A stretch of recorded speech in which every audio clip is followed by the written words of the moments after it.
నా పేరు కాకి. నాకది మనుషులు పెట్టిన పేరు. అస్థిపంజరం, ఇది నేను మనుషులకు పెట్టిన పేరు.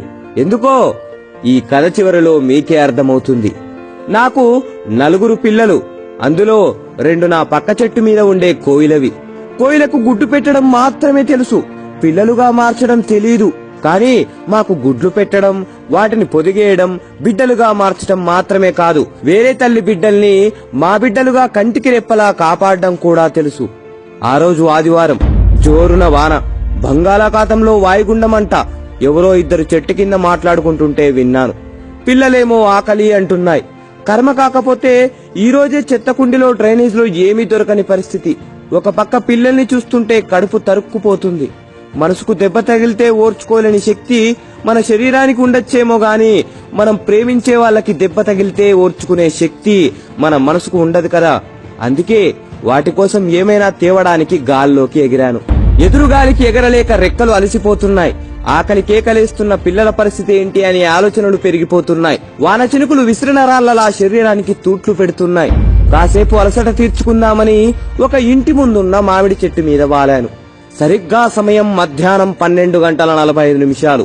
నా అదృష్టం కొద్దీ అప్పుడే ఆ ఇంట్లో భోజనానికి కూర్చున్నారు. వాళ్ళు తినేదాకా ఉంటే కనీసం 4 మెతుకులైనా చేతులు కడిగేసిన కంచాల్లో దొరక్కపోవా అని నా ఆశ. ముందు పచ్చడి, తర్వాత కూర, ఆ తర్వాత సాంబారు, చివరిగా పెరుగు. ఇది వాళ్ళ మెను.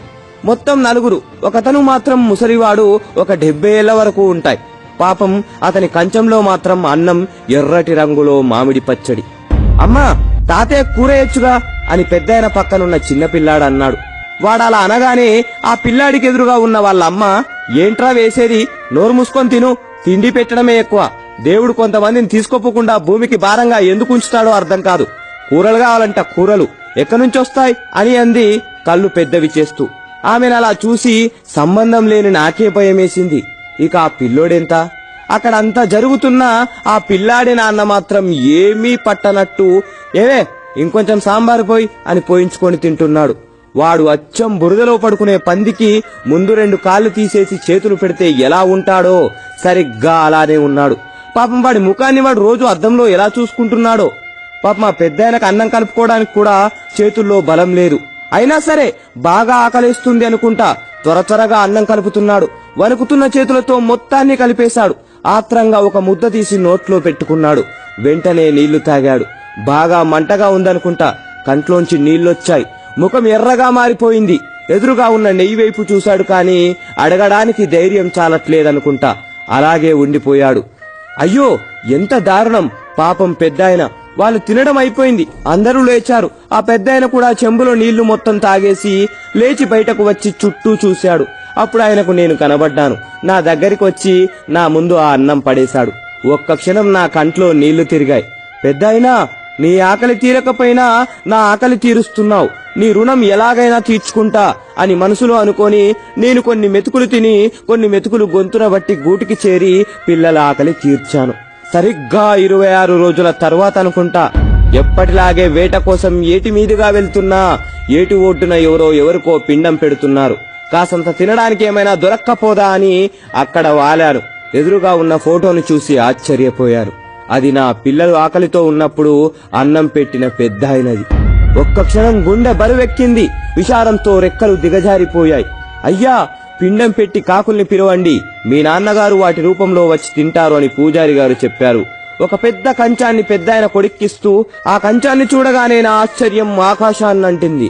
నల్లటి నా ముఖం తెల్లబారిపోయింది. ఎందుకంటే ఆ కంచంలో పంచభక్ష పరమాన్నాలు ఉన్నాయి. ఓర్ని మనుషులు, మీరేం మనుషులురా బాబు! బ్రతికినంత కాలం బ్రతకడానికి పెట్టకుండా చచ్చిన తర్వాత బ్రతికించడం కోసం పెడుతున్నారా?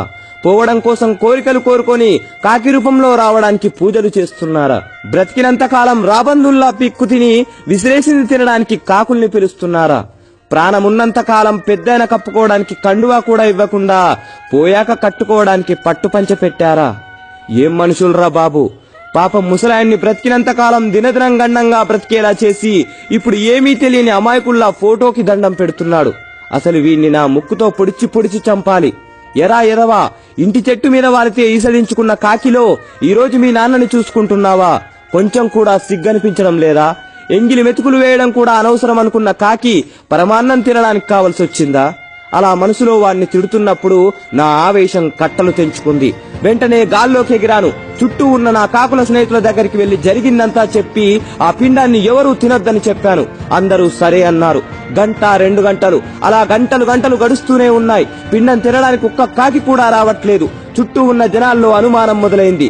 బ్రతికినంత కాలం ఆయన్ని బాగా చూసుకోలేదేమో, అందుకే ఇప్పుడు తినడానికి రావట్లేదు అని ఒకడు, ఉన్నన్ని రోజులు బాధ పెట్టుంటారు అందుకే ఆయన రావట్లేదని ఇంకొకరు, నేను రోజు చూసేవాణ్ణి అన్నం కూడా సరిగ్గా పెట్టేవాళ్ళు కాదు అందుకే ఇప్పుడు రావట్లేదని మరొకరు మాట్లాడుకోవడం మొదలు పెట్టారు. అవి విని ఫోటో ముందు కూర్చున్న ముసలాయన కొడుక్కి తల తీసేసినట్టయింది. అలా ఉండిపోయాడు. కనీసం తన బాధ చెప్పుకోలేని పరిస్థితి. పరువు పోయినట్టు, ఏదో కోల్పోయినట్టు, బ్రతికున్నా చచ్చిపోయినట్టు అనిపిస్తుంది అతనికి. నా బిడ్డల ఆకలి తీర్చినందుకు ఆ పెద్దాయన రుణం ఇలా తీర్చుకున్నాను. ఈ రోజు ఒక మంచి పని చేశా అనిపించి గర్వంగా గాల్లోకి ఎగిరాను. మనిషి వింటున్నావా? నీకే చెప్పేది. సెంటు పీలిస్తే మంచి వాసన వస్తుందని, తాగితే బలం వస్తుందనుకోవడం అమాయకత్వం. అలాగే డబ్బు అవసరం తీర్చే వస్తువులనిచ్చిందని ప్రేమించే మనుషుల్ని కూడా ఇస్తుందనుకోవడం మూర్ఖత్వం. అయినా ప్రేమ ఇవ్వడానికి మనకు లేనప్పుడు ప్రేమను తీసుకోవడానికి హక్కెలా పొందుతావు? ఒక మనిషి గొప్పతనాన్ని అతను చేసిన పనులను బట్టో మంచిని బట్టో కాకుండా అతనుకున్న డబ్బును బట్టి నిర్ణయించే సమాజంలో బతుకుతున్నావు మనిషి. త్వరగా బయటపడు. చివరి మాట, కొన్ని కాకులు శరీరం నలుపవచ్చు కానీ మనసు మాత్రం తెలుపు. ఈ మాట కాకుల కంటే మనుషులకే ఎక్కువ వర్తిస్తుంది. జై హింద్.